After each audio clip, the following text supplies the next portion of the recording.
when in Byron Bay on New Year's Eve last year, I was at a waterfall and the local news crew happened to come over and I was like, oh, here we go, I'll get Foxy.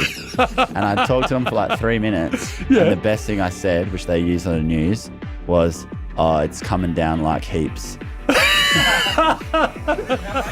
I was just like, after having done a million Voxies in the past where the person just has no idea what they're doing.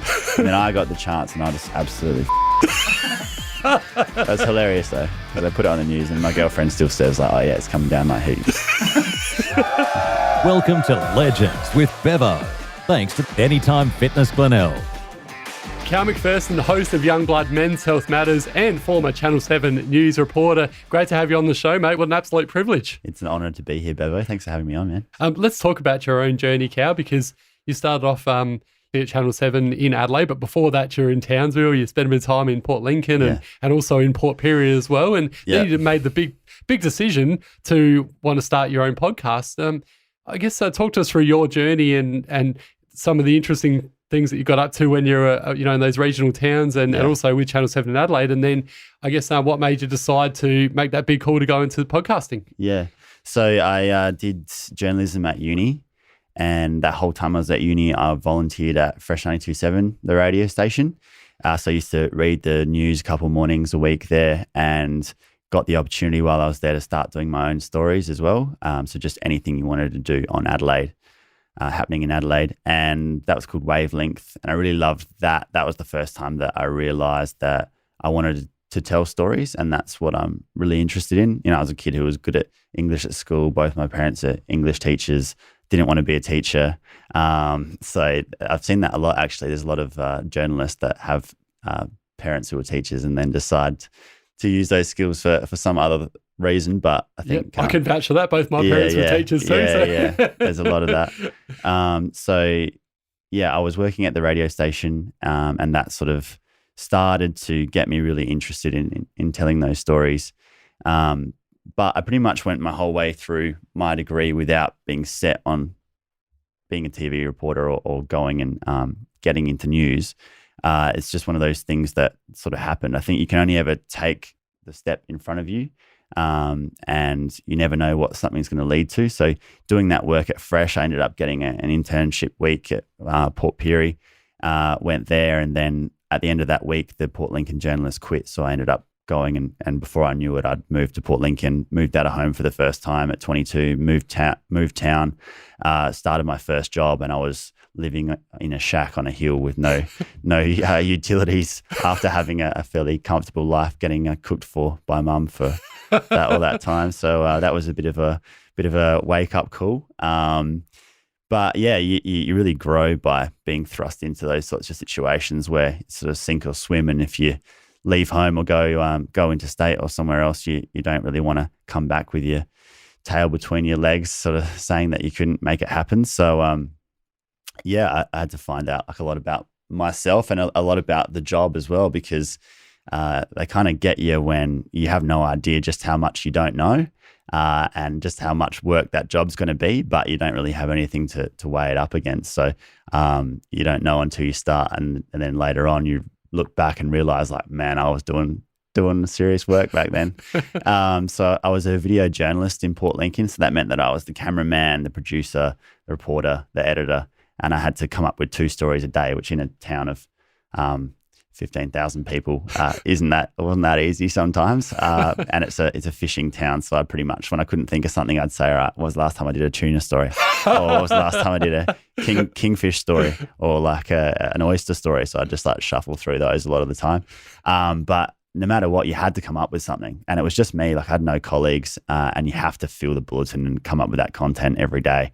So there was a lot of pressure there to just make stuff happen, which was really tough, but it also is good for what it teaches you and transferable skills going forward. That, it's not like, oh, well, didn't work out today, we'll just do it tomorrow. It's like, you have to do it or the world's going to end, is sort of how it felt a lot of the time. I was there for about 9 months in Port Lincoln, and then I got a job in Townsville for 7 Queensland, Townsville. So I was there for a year and a half, and that was better because it was a team, but there was only about 4 or 5 of us probably 6 or 7, including cameramen. But we had like 1 camera a day, had to fill the half-hour news bulletin, 3 news reporters who were all under 25, including the boss of the newsroom, and a sport reporter who was a bit older. And that was awesome. Like I really got a heap amount out of being there, but it was pretty tough as well. It's pretty bizarre living in North Queensland compared to Adelaide. It felt like being on the set of Crocodile Dundee, but everyone else was like oblivious or thought that was normal. And it sort of looks like you're in the Cretaceous period of dinosaurs as well when you're there. So it's pretty interesting. And the humidity's crazy. It's like 90% humidity every day. So I'd be ironing my shirt with my suit pants on, and by the time I'd finished, I would have sweated through my pants. So when I got there in February when it was at its hottest, and sort of experienced that straight away, and thought like, yeah, it's going to be a bit of a tough stint in that regard. And everyone's obviously walking around in tank tops and thongs and stuff, and you still have to get around in a suit looking like, that's rough. So that was pretty brutal. But yeah, very interesting place. I think the thing that I really cherished about that was being fortunate to be there at a time where there was lots of other really good people. So it was a really tough situation, difficult job. But I think wherever you are, if you've got that sense of community and you're lucky enough to meet good people, work with good people, it really like makes the experience. And then you sort of look back fondly on how good it was and kind of remember the times that you don't remember the times that were so tough. But yeah, got a huge amount of that experience as well. So those few years happened pretty fast, and I had to learn and think on my feet and make a lot of stuff happen. And and then eventually came back to Adelaide after that. Yeah, and then you sort of did that role for a while, and we've spoken about this a number of times off air, but you sort of got to a stage where you just couldn't deal with the pressure and going to see car crashes and fires and stabbings and all that sort of thing. So you decided to start your own podcast. And that's a big call though. You've gone through all these tough years of in the country and being isolated to being a dream job, and then decide to be a podcaster. Big call, Cow. Yeah. Well, I think when you first start out in your career, you can't know how you feel about doing a job until you start doing it. So, and a big part of it initially is you're just trying to prove to yourself and others that you can do it. And then after a long enough time, when you know you can, you start to ask yourself, whether you want to or not, or whether you believe in what it is.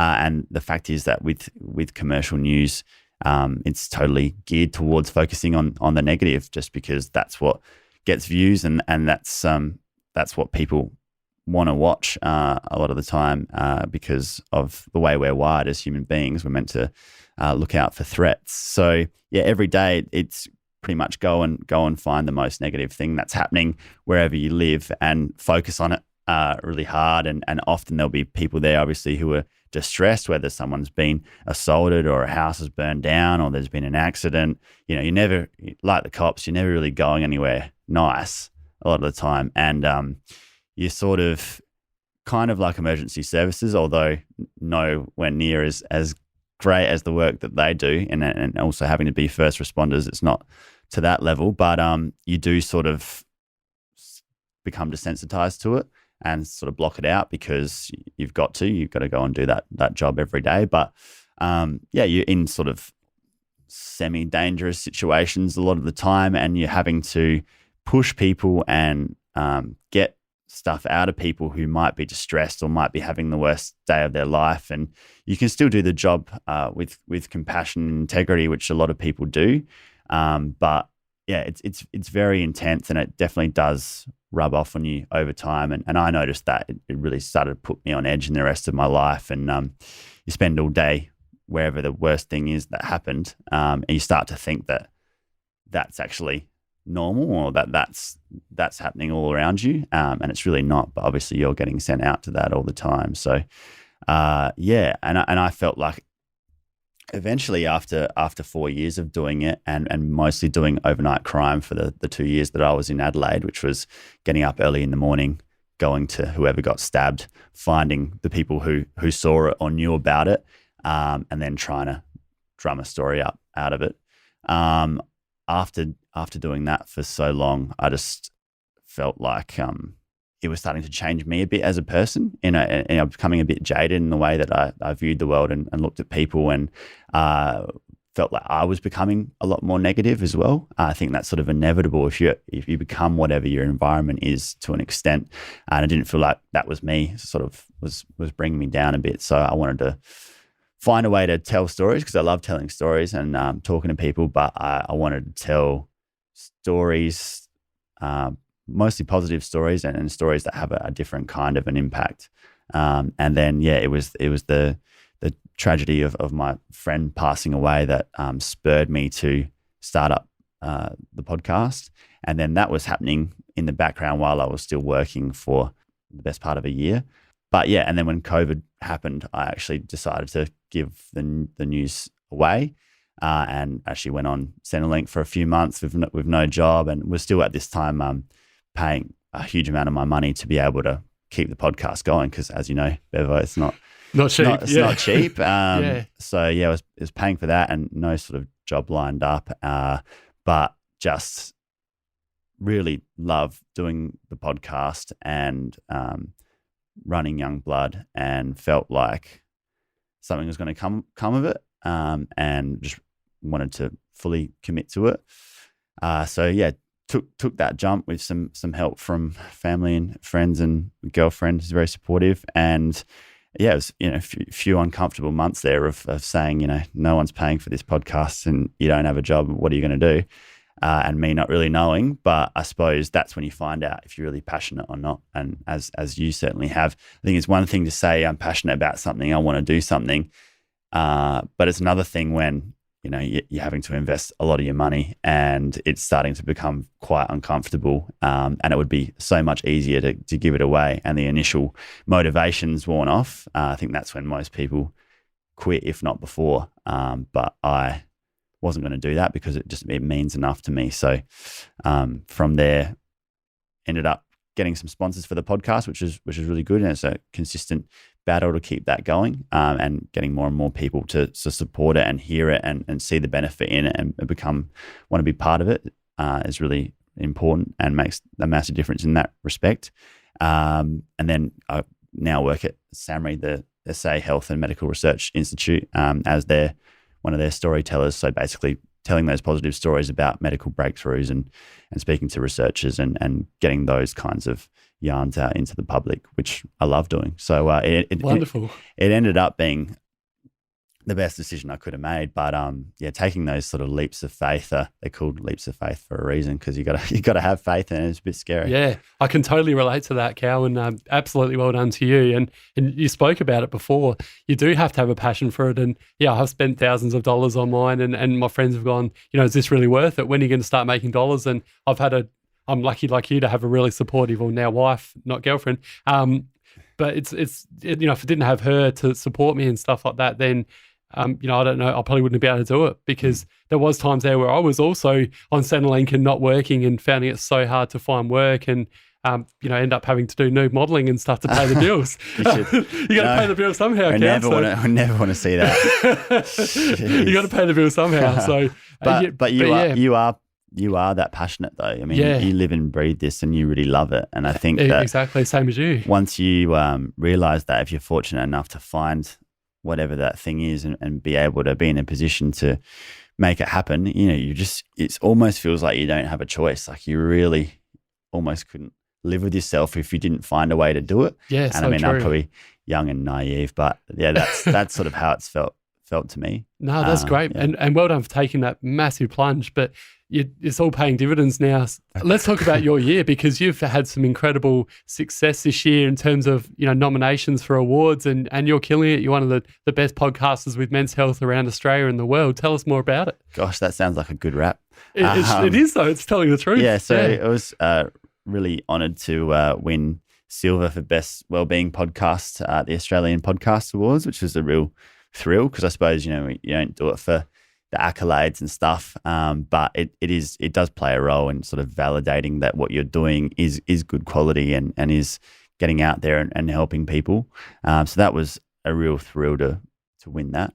When you're the one trying to push to get whatever your thing is out, and you don't have a whole team of people to help you with it, you've just got to stay on it and understand that this stuff, like anything worth having, just doesn't happen overnight. And I think to take podcasting, for example, people like to talk about monetizing or whatever really early on, or how you're going to make money off it. And I think if you have that attitude, you're never going to make it, because the sheer amount of work that it takes to put these episodes together, from the preparation to recording them to then editing them and pushing them out there, could become like a full-time job.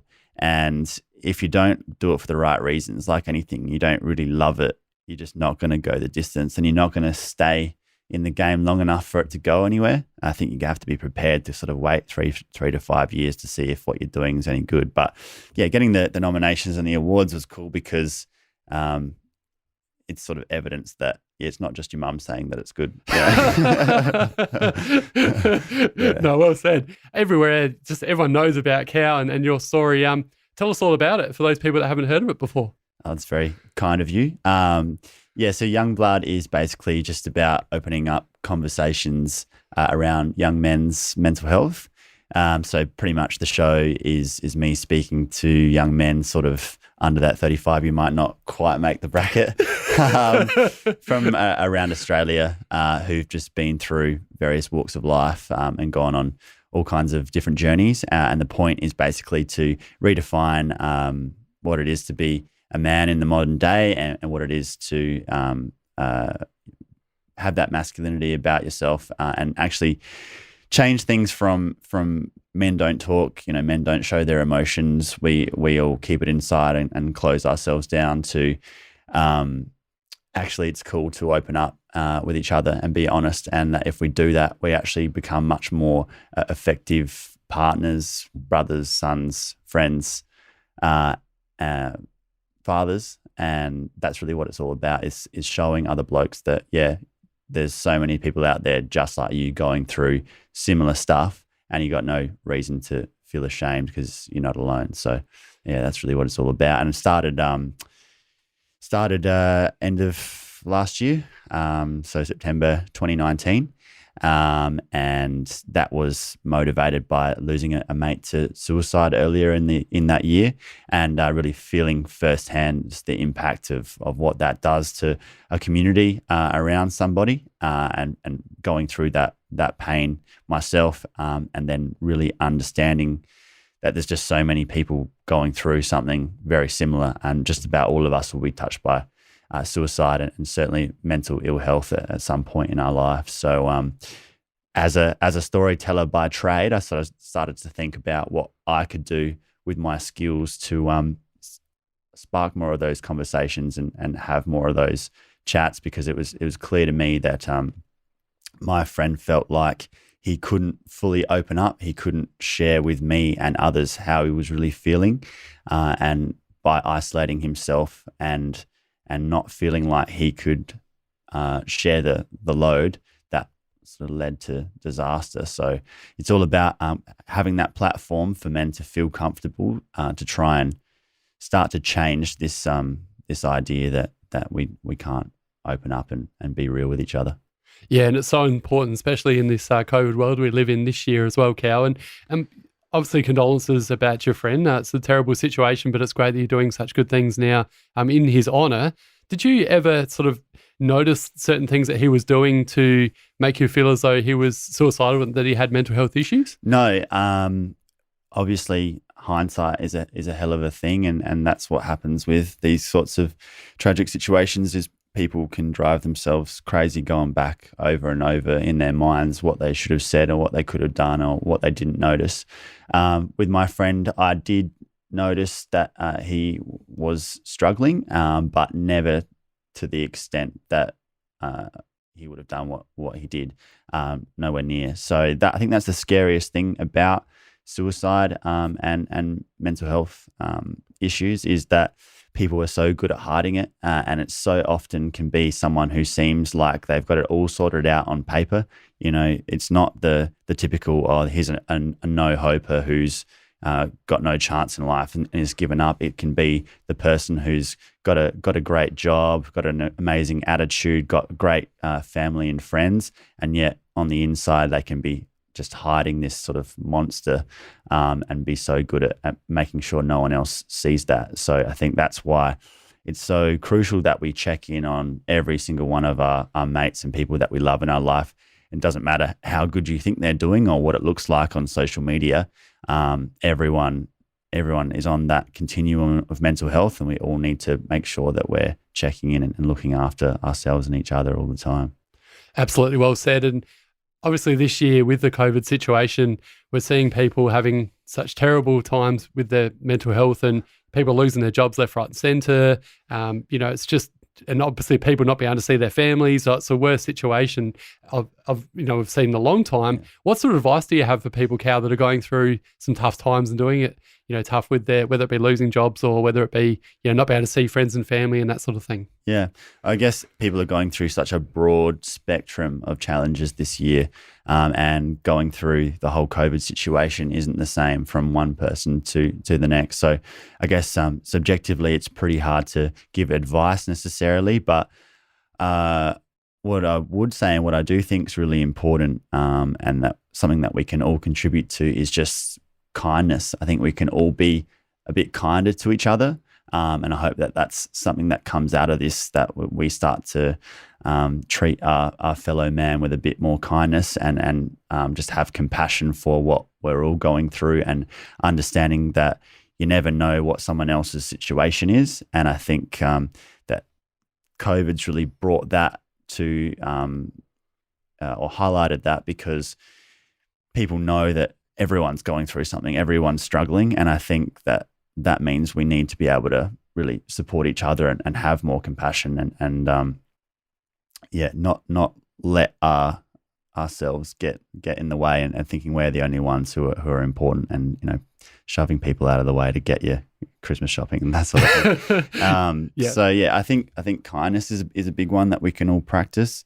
And then I think for me, just keeping yourself mentally, physically healthy, doing the right things, making sure that you are connecting with people, reaching out, having those conversations, because that sense of community and connection and feeling like you're not alone is just like so pivotal for all of us. So don't care who you are, we all have to make sure that we're maintaining those relationships. So I think you have to put the effort into it yourself, and then you have to get it back as well. So I would overall though, kindness for others and kindness for yourself.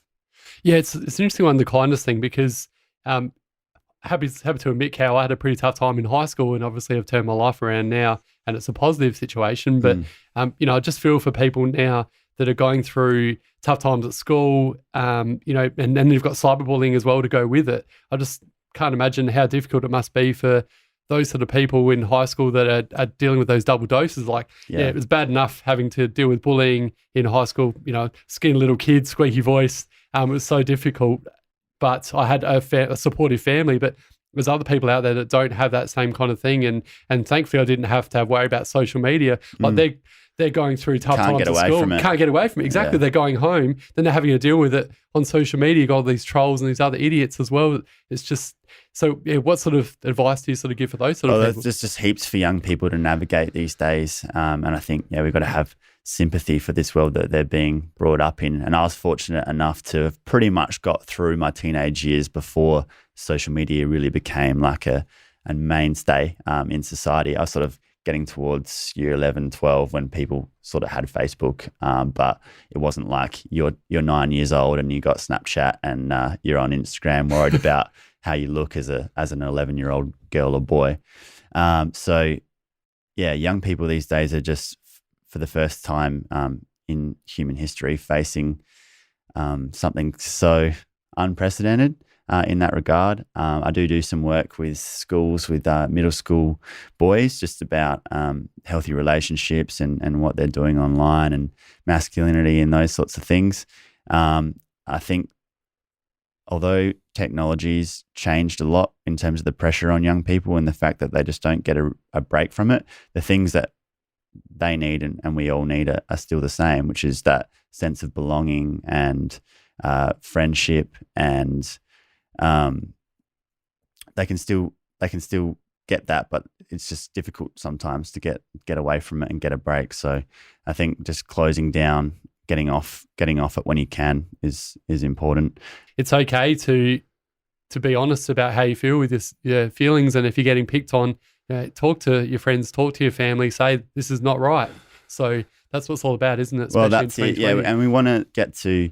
Well, I focus on young men in particular, but I suppose young people as a whole, we want to get to them at an early age and try to ingrain in them that, you should be speaking about how you're really feeling and sharing that and not being ashamed of that, as soon as you're starting out in your young life, and adopt that as a habit as you go into later adult life. Because really we're talking about preventative health strategies, and at the moment we see a lot of funding and effort at the other end of the scale, in the clinical side of things.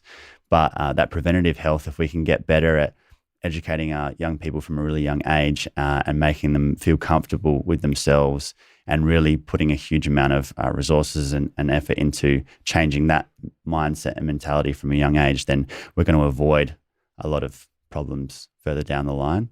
Those getting to kids when they're in their early teenage years is crucial to setting them up to have healthy lives. That's why it's so important with what you're doing with schools. So keep up the great work with that. Yeah, and there's been some amazing guests in the last couple of years, Cal, but perhaps tell us a few of your most inspirational guests and why. Yeah, so I think it's one thing to have people with profile on who are sort of might have some sort of celebrity status, and they can have great stories to tell as well. But a big focus for young blood that I've found is just that there's so many, you'd call them average Joes in our community with unbelievable stories to tell that need to be told. And that's really what Young Blood is as a platform, is telling those stories that wouldn't get light of day a lot of times otherwise. And the power of having just, a bloke just like yourself talk about what they've been through and make you really feel that and hear where they're coming from and see the similarities in yourself, is that, it's not some celebrity that lives this whole other life to you. It's just another guy, and here he is telling it like it is and being real. And I think that really inspires people to engage with their own health and plants the seed in their mind that they need to perhaps look at where they're at and certainly not feel ashamed at all. So I really love telling those stories of just average everyday blokes who've done incredible things. And look, some of them have been people who've been to war, CFS firefighters, and then just people who've overcome and continue to overcome their own battles with depression and having had a history of suicidality. I had a amazing African refugee on the show who had been through more at the age of 21 than most would be in a few lifetimes. It constantly just have jaw-dropping moments, hearing men really open up and talk about what they've been through and what they've seen and who they really are. And I think you can hear the authenticity in those conversations. And I'm constantly inspired by those people. And I think that's a huge part of why I love doing it, because it just makes you realize sort of how fortunate you are and how precious life is and what opportunities you have and just sort of how inspiring plenty of people are in your close circle and out from there. So yeah, it's hard to nail down to any sort of one episode. No, you've answered it well. I think it is very hard. And it's same as people ask me as well, what's been some of my favorite interviews, and it's very hard because so many inspirational people out there, and a bit like yours, I just love hearing people's stories, and everyone has a story to tell. And like you mentioned, someone who's not necessarily a celebrity almost has a better story because of what they've been through and things they've overcome and stuff like that. So it's wonderful. And what's in mind for 2021? What's what do you want to do in 2021, Kia? Yeah, so I run my own business now, which is Young Blood Media. So the podcast is part of that, and then also do some filmmaking. So we make short films with Rory's the cameraman, the podcast producer. So really making use of him. So do that, and then working at Samurai as well. But I suppose with the podcast, it's the same as you. So you always just want to grow it. You always want more people to hear the message of it. Not because you want to be the biggest thing since Ben-Hur, but just because you believe in what you're putting out. And I believe in this message, and that now's the time that we have to have these voices out there, and we have to come together, people who have these kinds of platforms, and to really turn the tide and make that generational change where, you know, our sons and their sons and daughters are being brought up in a world where it's fine for young people to express themselves, and it's wholly encouraged. And I think we will get there, and we are getting there, but it's not something that happens overnight at all. And we really have to work at it. And I think for me, there's no greater cause that I'd like to contribute to than that, because it truly has meaning to me. And I think that's all you can ask as someone who's a content creator or anyone working is to do some work that you believe in. And I guess that's been the big change for me. So yeah, in 2021, keep doing what I've done so far that's got it to this point, which is, you know, keep it simple. Just keep making content. Just keep putting out stories. Keep meeting people. Keep making connections, and yeah, keep having those conversations and keep talking. I think it's one thing to have like lofty goals or look too far off into the distance, but that can maybe overcomplicate things. And sometimes you just got to put one foot in front of the other and look at what you did to get to where you are, and yeah, keep it simple. Just do the next episode, and you know, shake the next hand, and yeah, hopefully help whoever the next person is, and the rest of it will sort of take care of itself. Yeah, it's wonderful what you're doing. And then for those people out there that are listening today or watching Indeed Cow, how can they follow your podcast, Young Blood? Yep, so Young Blood Men's Health Matters on Facebook. We post all our episodes on there, and also youngbloodmedia.com.au is our website. Got YouTube, Young Blood Media, and then Instagram, Young Blood Men's Health Matters, if you can follow on those platforms. And yeah, put episodes out sort of every 10 days or so. And try to speak to just the widest variety of people as possible, so that there's something for everyone. Because I think that's also key when we're talking about men's health and mental health in our society. It's got to involve every aspect of it. We're all in this together. So try to make sure that there's something for everyone, so that we understand that, yeah, we're not alone. I think there should be an old blood media as well for old farts like myself, well, like your 40 to 60 year olds. Yeah. Well, I think there's probably a market for that as well. But I'm not old or wise enough yet to be able to satisfy that market. So I'll leave that to you.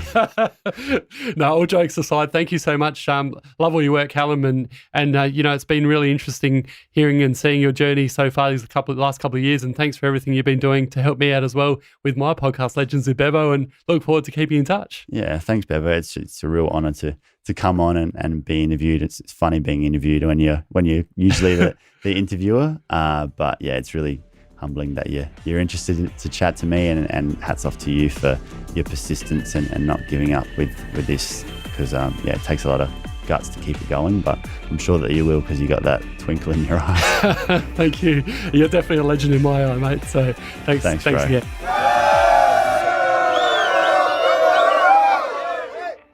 PodBooth. Sounds so good.